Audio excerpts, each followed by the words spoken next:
Perkenalkan, nama saya Trisdianti Milua, NIM A40121056 dari kelas H. Di sini saya akan membuat video tentang UTS konsep dasar sains. Terima kasih. Hakikat sains. Apa itu hakikat sains? Hakikat sains yaitu dasar dalam mempelajari sains, yang di dalamnya kita akan belajar tentang makhluk hidup dan gejala-gejala alam yang ada di dalamnya. Sains sebagai produk adalah pengetahuan tentang gejala alam yang telah kita dapatkan di saat observasi, atau sains sebagai produk dapat juga dikatakan sebagai hasil dari observasi yang kita lakukan. Sains sebagai proses yaitu menyangkut proses-proses yang kita lakukan untuk menghasilkan sebuah produk. Sains sebagai sikap ilmiah yaitu selama melakukan proses ataupun observasi diperlukan sikap-sikap ilmiah seperti jujur, terbuka, objektif, kompetitif, komunikatif yang baik. Permasalahan yang pertama yaitu tentang ciri-ciri makhluk hidup. Nah, mengapa makhluk hidup membutuhkan makanan dan air? Makanan dan air merupakan kebutuhan yang sangat penting bagi makhluk hidup. Karena dari makanan dan air, makhluk hidup dapat mendapatkan energi, dan dari energi itulah makhluk hidup dapat bertahan hidup. Oleh sebab itu, mengapa makanan dan air sangat penting bagi makhluk hidup. Permasalahan yang kedua yaitu tentang makhluk hidup dan lingkungannya.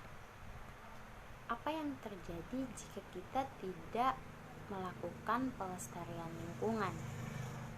Nah, yang akan terjadi jika kita tidak melakukan pelestarian lingkungan yaitu terjadi berbagai bencana alam yang disebabkan oleh lingkungan yang tidak terawat, dan juga populasi flora dan fauna akan berkurang karena habitat tempat mereka tinggal tidak dijaga. Nah, oleh sebab itu, mari kita sama-sama memiliki kesadaran untuk menjaga kelestarian lingkungan. Permasalahan yang selanjutnya yaitu tentang pertumbuhan dan perkembangan pada makhluk hidup. Apa yang mempengaruhi pertumbuhan dan perkembangan pada makhluk hidup? Yang mempengaruhi pertumbuhan dan perkembangan pada makhluk hidup yaitu antaranya gen, hormon, nutrisi, cahaya matahari, air dan kelembapan, suhu dan tanah. Permasalahan yang selanjutnya yaitu tentang struktur tubuh manusia. Nah, di dalam struktur tubuh manusia terdapat sistem-sistem organ. Mengapa sistem-sistem organ pada struktur tubuh manusia saling bergantungan? Karena seluruh sistem organ bekerja sama agar tubuh manusia berfungsi dengan baik. Penerapan 5 materi biologi dalam lingkungan sekolah dasar atau kehidupan sehari-hari. Yang pertama, penerapan ciri-ciri makhluk hidup kita bisa menerapkan untuk bergerak kepada anak-anak. Kemudian yang kedua, dalam penerapan makhluk hidup dan lingkungannya, kita bisa menerapkan kepada peserta didik untuk tidak mencemari lingkungan dengan membuang sampah pada tempatnya.